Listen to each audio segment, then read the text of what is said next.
Good evening. I'm Dr. Zink, Chief Medical Officer for the state of Alaska, and I just wanted to spend a special update to say Happy Doctors Day to all the doctors out there and a special thank you to all the frontline providers.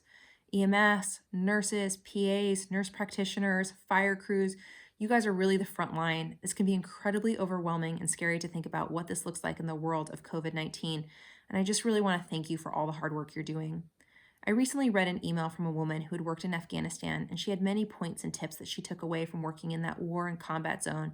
I know many of you have served in the military and have served abroad or worked in austere environments, but there are a couple key takeaways that I thought were worth sharing. First of all, she really talked about the fact that we've learned to do hard things and we've learned and trained to prepare to do things we never thought we once could. And the same will be with COVID-19.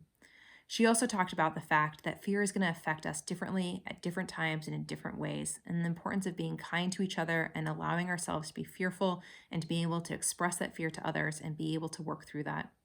She talked about the fact that we are going to all have to work in environments that we're resource poor and we're not going to have things go exactly as planned. And the fact that we shouldn't be frustrated or angry if that's the case, but we should find ways to work through it.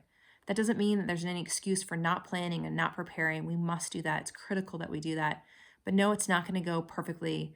I look at all these epi reports and trying to determine how many beds we'll need and what vents and what days, and the variability with this disease is incredibly unknown. We didn't even know this disease existed a few months ago, and now we have a tremendous amount of knowledge, but we still need so much more. It's not going to go perfectly, and I understand that, but no, we're doing everything in the state to get you the protection you need and the resources you need to be able to care for people on the front line.